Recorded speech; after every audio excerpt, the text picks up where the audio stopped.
हे guys, hand written notes के माध्यम से हम आपको ऑलरेडी 9 जो पार्ट हैं वो आपके करा चुके हैं, ठीक है, जिसमें हमने आपको वे सभी पॉइंट्स क्लियर करवाए हैं जो कि आपके एग्जाम में दोस्तों कई बार पूछे गए हैं और जिनके पूछे जाने की हमेशा संभावना रहती है।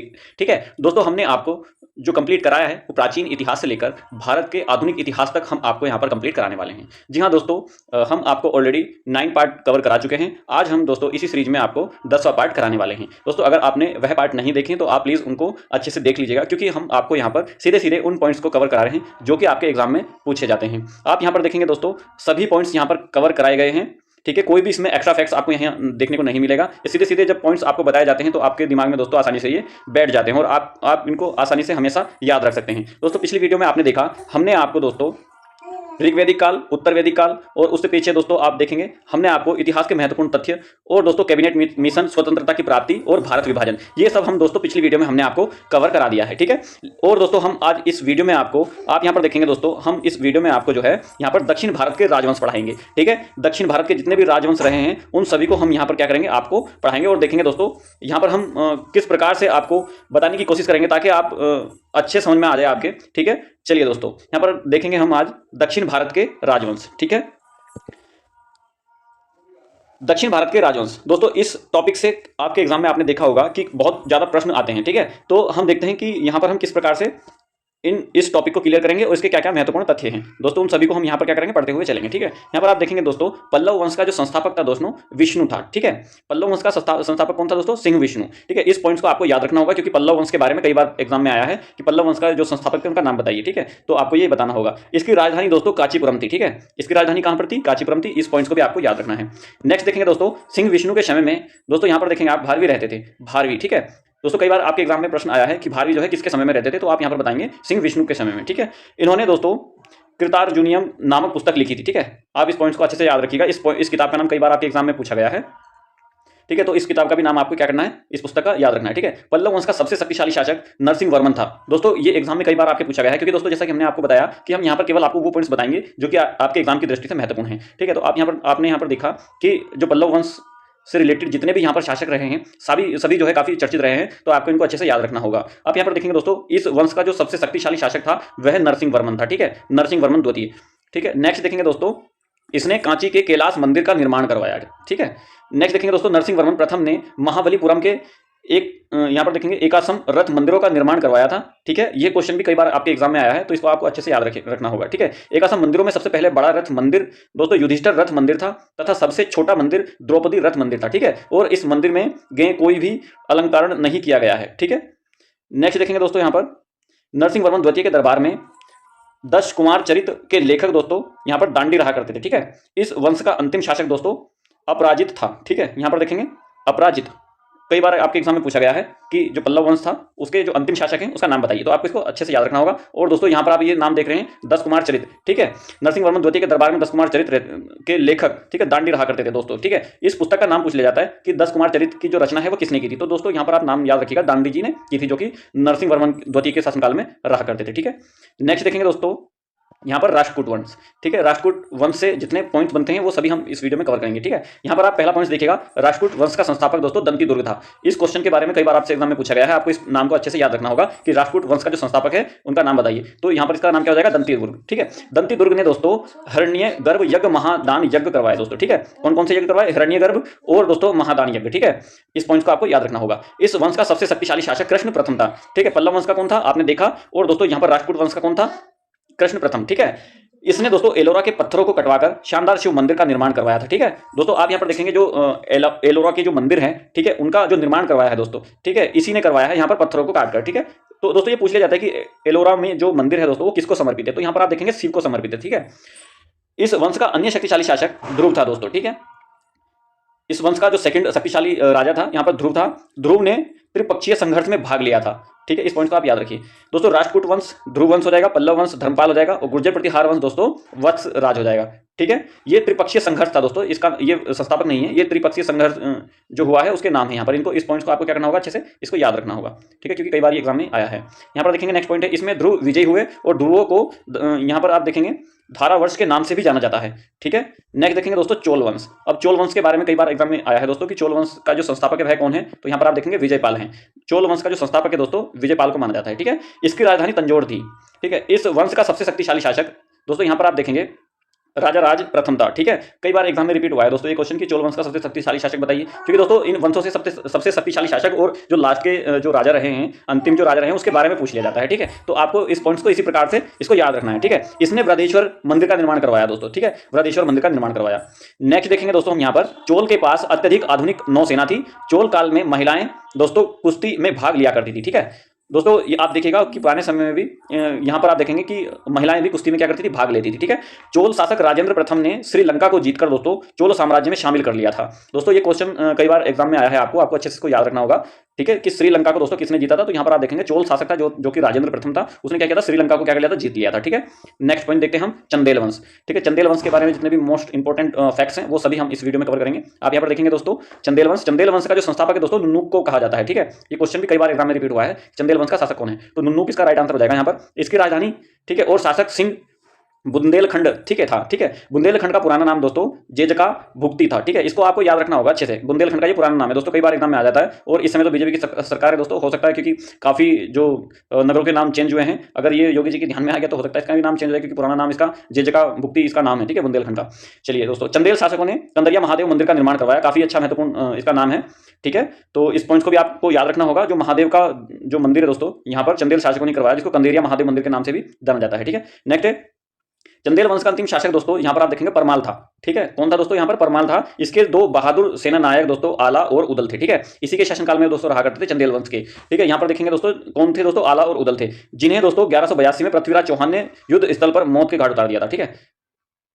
दोस्तों इनकी जो मृत्यु हुई थी वो आप यहाँ पर देखेंगे 1182 में पृथ्वीराज चौहान ने दोस्तों क्या हुआ था कि युद्ध के समय में इनकी क्या हो गई थी, मृत्यु हो गई थी, ठीक है। नेक्स्ट देखेंगे दोस्तों हम यहाँ पर धार्मिक एवं सामाजिक पुनर्जागरण, ठीक है। इस पॉइंट्स को दोस्तों हमें अच्छे से कवर करना है, क्योंकि यहाँ से भी कई बार एग्जाम में पूछा जाता है, ठीक है। यहाँ पर आप देखेंगे दोस्तों भारत में पुनर्जागरण का जनक दोस्तों राजा राम मोहन राय को कहा जाता है। कई बार एग्जाम में रिपीट हुआ है क्वेश्चन कि भारत का जो पुनर्जागरण है दोस्तों उनके जनक है, ठीक है, किसको माना जाता है, ठीक है। तो यहाँ पर आप देखेंगे राजा राम मोहन राय को माना जाता है। इसके अलावा दोस्तों इन्हें आंदोलन का प्रवर्तक एवं नव प्रभात का तारा भी कहा जाता है दोस्तों। ये उपनाम है दोस्तों, ठीक है। आप इनको इस तरीके से याद रखिएगा कि ये उपनाम है और किसके हैं दोस्तों, यहाँ पर राजा राम मोहन राय के, ठीक है। चलिए दोस्तों यहाँ पर नेक्स्ट पॉइंट है राजा राम मोहन राय का पहला ग्रंथ दोस्तों फारसी भाषा में तोहफत उल मुद्दीन था, ठीक है। यहाँ पर आप देखेंगे राजा राम मोहन राय का पहला ग्रंथ जो है फारसी भाषा में तोहफत उल मुद्दीन था, ठीक है। 1815 में इन्होंने आदमीय सभा की स्थापना की दोस्तों। इस सभा का नाम कई बार एग्जाम में रिपीट हुआ है, इसको अच्छे से याद रखिए और इसका सन भी पूछ लिया जाता है। यहाँ पर 1815 में इन्होंने आदमी सभा की स्थापना की थी, तथा 1816 में वेदांत सोसाइटी की स्थापना भी की थी, ठीक है। वेदांत सोसाइटी के बारे में कई बार एग्जाम में आया है, तो दोस्तों यहाँ पर आपको इसको अच्छे से याद रखना होगा, ठीक है, ठीक है। और 1820 में इन्होंने यहाँ पर प्रीसेप्ट ऑफ जीसस की स्थापना की, ठीक है। यहाँ पर दोस्तों दो चीजें आप याद रखिएगा कि वेदांत सोसाइटी की भी स्थापना इन्होंने ही की थी, और यहाँ पर दोस्तों प्रीसेप्ट ऑफ जीसस की भी स्थापना इन्होंने ही यहाँ पर की थी, ठीक है। 1828 में इन्होंने ब्रह्म समाज की स्थापना की दोस्तों। ये फैक्ट जो है ना, ये पॉइंट कई बार आपके एग्जाम में दोस्तों पूछने को आता है। अगर आप दोस्तों तैयारी करते हैं तो दोस्तों आपने एक चीज़ें कई बार आपने रिपीट होती हुई देखी होगी, ठीक है। तो इसको भी आप अच्छे से याद रखिएगा। 1822 में इन्होंने दोस्तों फारसी भाषा में मिरात उल अखबार प्रकाशित किया, ठीक है। इस अखबार के बारे में भी आपको याद रखना है, न्यूज़पेपर के बारे में, कि इनको भी दोस्तों इन्होंने ही प्रकाशित किया था राजा राम मोहन राय ने।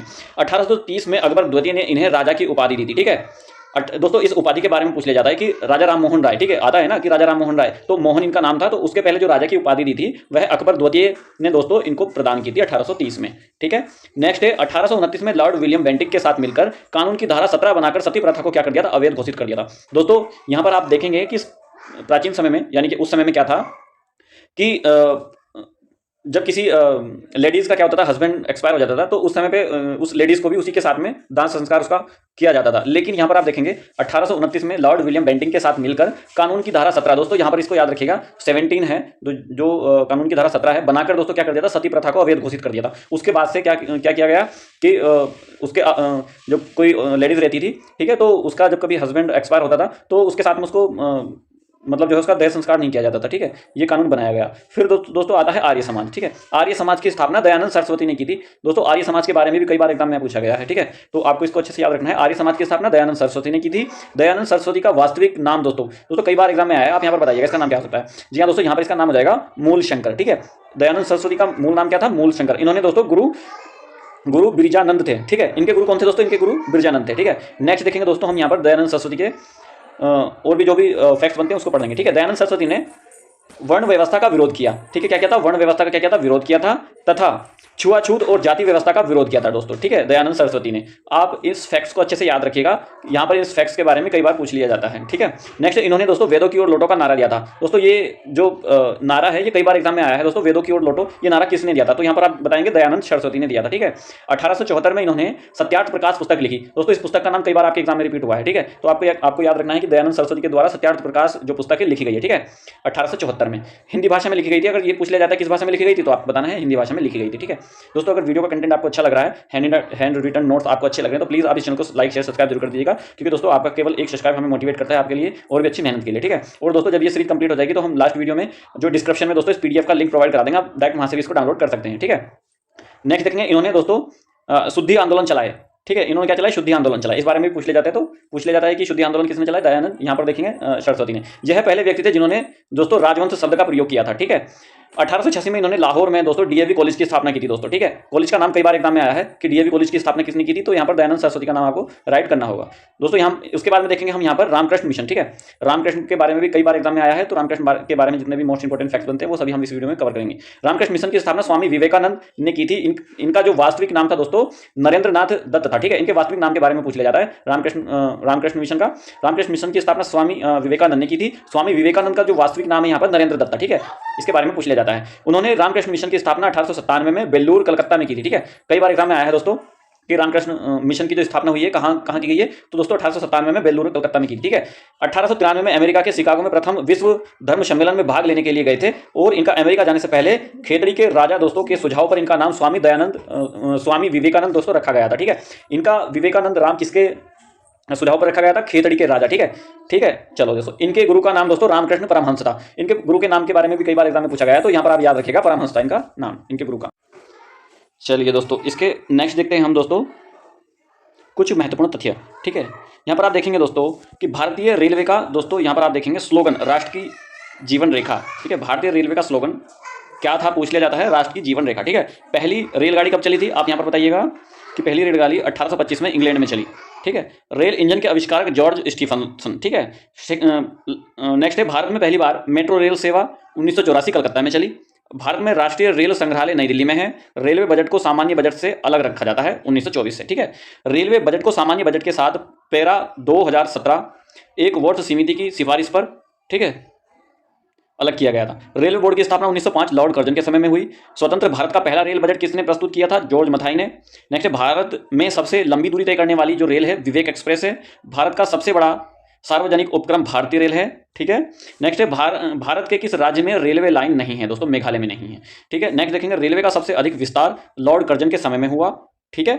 नेक्स्ट भारत और बांग्लादेश के बीच 2017 में दोस्तों शुरू होने वाली नई ट्रेन बंधन एक्सप्रेस है। भारत और पाकिस्तान के बीच चलने वाली ट्रेन समझौता एक्सप्रेस है, ठीक है। और हंटर समिति का गठन दोस्तों 1920 में जलियांवाला बाग के कारण हुआ था, ठीक है।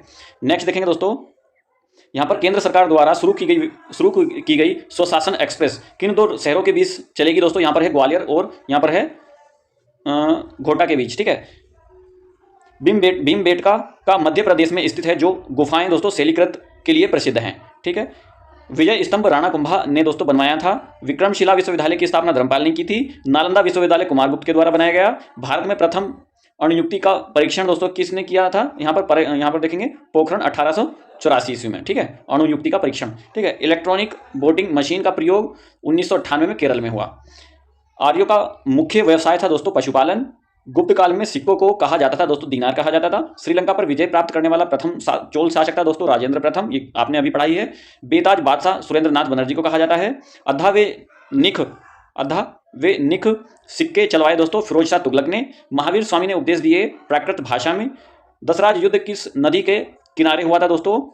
परुष्णी रावी नदी के किनारे, ठीक है।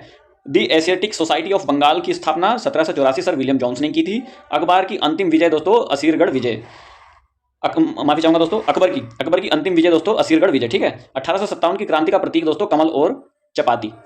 नेक्स्ट है दोस्तों यहाँ पर गदर पार्टी की स्थापना 1 नवंबर 1913 लाला हरदयाल ने की थी, सेंट फ्रांसिस्को यूएसए। सेकंड है दोस्तों राष्ट्रीय आय का आंदोलन करने वाले, ठीक है, पहले व्यक्ति दादा भाई नौरोजी हैं। किस शासक ने सैन्य सेवा को वंशानुगत बनाया था? फिरोज शाह तुगलक ने, ठीक है। Vernacular press act Lord Lytton 1878 प्रारंभ में हुआ, ठीक है। समाप्त किया गया लॉर्ड रिपिन के समय में। गणपति और शिवाजी उत्सव शुरू कराए थे दोस्तों बाल गंगाधर तिलक ने। कायदे आजम मोहम्मद अली जिन्ना को कहा जाता है। शहीद आजम दोस्तों भगत सिंह को कहा जाता है। जयपुर, दिल्ली, मथुरा तथा उज्जैन में जंतर मंतर का निर्माण करवाया राजा सवाई जय सिंह ने। स्वतंत्रता का वृक्ष लगाने वाला पहला शासक दोस्तों टीपू सुल्तान। मधुबनी कला प्रसिद्ध है दोस्तों बिहार में। भारत सरकार अधिनियम 1935 को दास्ता का नया चार्ट किसने कहा दोस्तों? जवाहरलाल नेहरू ने। 1857 की क्रांति के समय ब्रिटेन के प्रधानमंत्री दोस्तों, यहाँ पर इसका राइट आंसर हो जाएगा पाम स्टर्न। मिथियोफिजिकल सोसाइटी, माफी चाहूंगा, थियोसॉफिकल सोसाइटी का मुख्यालय दोस्तों अड्डायार चेन्नई में है। ठीक है। बाल गंगाधर तिलक को आधुनिक भारत का निर्माता किसने कहा था? महात्मा गांधी ने। दोस्तों यहाँ पर एक नजर हम डाल लेते हैं जो कि आपके युद्ध हुए हैं, जो कि हमने आज तक अभी तक आपको पढ़ाया है। ठीक है। देखिए दोस्तों, यहाँ पर है 326 ईसा पूर्व हाइडे स्पीच विदाता या झेलम का युद्ध, जिसको कहा जाता है सिकंदर और यहाँ पर पंजाब के राजा पोरस के मध्य हुआ। ठीक है। यहाँ से 261 ईसा पूर्व कलिंग का युद्ध हुआ, सम्राट अशोक और कलिंग नरेश खारवे के बीच में। ठीक है। 712 ईसा पूर्व में दोस्तों सिंध की लड़ाई हुई मोहम्मद बिन कासिम के समय में। ठीक है। नेक्स्ट है 1191 तराइन का प्रथम युद्ध हुआ मोहम्मद गौरी और पृथ्वीराज चौहान के बीच। ठीक है। 1194 में दोस्तों यहाँ पर देखेंगे चंदावर का युद्ध हुआ मोहम्मद गौरी और कन्नौज के राजा जयचंद के बीच। 1192 दोस्तों तराइन का युद्ध हुआ द्वितीय मोहम्मद गौरी और पृथ्वीराज चौहान के बीच। 1215 ईस्वी तराइन का तृतीय विश्व युद्ध हुआ दोस्तों, यहाँ पर तृतीय युद्ध हुआ इल्तुतमिश और गजनी का शासक दोस्तों इल्दोस के बीच। ठीक है। नेक्स्ट है 1526 पानीपत का प्रथम युद्ध हुआ बाबर और इब्राहिम लोदी के बीच में। 1527 खानवा का युद्ध हुआ बाबर और राणा सांगा के बीच में। ठीक है। 1528 में यहाँ पर चंदेरी का युद्ध हुआ दोस्तों बाबर और मेदनी राय के बीच में। ठीक है। चलिए दोस्तों, यहाँ पर देखेंगे 1576 ईस्वी में दोस्तों हल्दी घाटी का युद्ध हुआ अकबर और महाराणा प्रताप के बीच में। 1757 ईस्वी में प्लासी का युद्ध हुआ अंग्रेज और बंगाल के नवाब सिराजुद्दौला के बीच। 1760 में दोस्तों बांडीवास का युद्ध हुआ अंग्रेज और फ्रांसीसियों के बीच में। 1761 में पानीपत का तृतीय युद्ध हुआ दोस्तों अहमद शाह अब्दाली और यहाँ पर मराठाओं के बीच। ठीक है। 1764 में बक्सर का युद्ध हुआ अंग्रेजों और मीर कासम सिराजुद्दौला और शाह आलम के बीच में। 1767 से 69 समय में मैसूर का युद्ध हुआ हैदर अली और अंग्रेजों के बीच। 1780 और 84 मैसूर युद्ध हुआ हैदर अली और अंग्रेजों के बीच। 1790 में तृतीय आंग्ल मैसूर युद्ध हुआ टीपू सुल्तान और अंग्रेजों के बीच। ठीक है। 1799 ईस्वी में चतुर्थ आंग्ल मैसूर युद्ध हुआ टीपू सुल्तान और दोस्तों पराजित और युद्ध स्थल पर ही मारा गया था। ठीक है। टीपू सुल्तान कौन था दोस्तों? पराजित हुआ और युद्ध स्थल में ही मारा गया था। 1849 में दोस्तों चिलियान वाला युद्ध हुआ ईस्ट इंडिया कंपनी और सिखों के बीच में हुआ। 1962 में दोस्तों यहाँ पर आप देखेंगे भारत और चीन के बीच में चीन विजयी हुआ था, जिसमें दोस्तों देखेंगे फिर 1965 में भारत और पाकिस्तान के बीच में युद्ध हुआ। 1971 में भारत और पाकिस्तान दोस्तों पाकिस्तान की हार और बांग्लादेश स्वतंत्र देश बना। ठीक है। और 1999 ईस्वी में दोस्तों क्या हुआ? कारगिल का युद्ध हुआ। ठीक है। इस वीडियो में दोस्तों केवल इतना ही। नेक्स्ट वीडियो में हम आपको जैन धर्म दोस्तों महावीर स्वामी के बारे में बताएंगे। ठीक है। और उससे अन्य दोस्तों मौर्य वंश आदि वगैरह के बारे में हम आपको यहाँ पर सब कुछ बताने वाले हैं। ठीक है। तो दोस्तों मिलते हैं नेक्स्ट वीडियो में, तब तक के लिए जय हिंद। और दोस्तों अगर आपने वीडियो को सब्सक्राइब नहीं किया है, अगर वीडियो आपको अच्छी लगी तो प्लीज इस चैनल को लाइक शेयर सब्सक्राइब जरूर कीजिएगा। मिलते हैं नेक्स्ट वीडियो में, तब तक के लिए जय Hind. Thank you so much. Thank you for watching.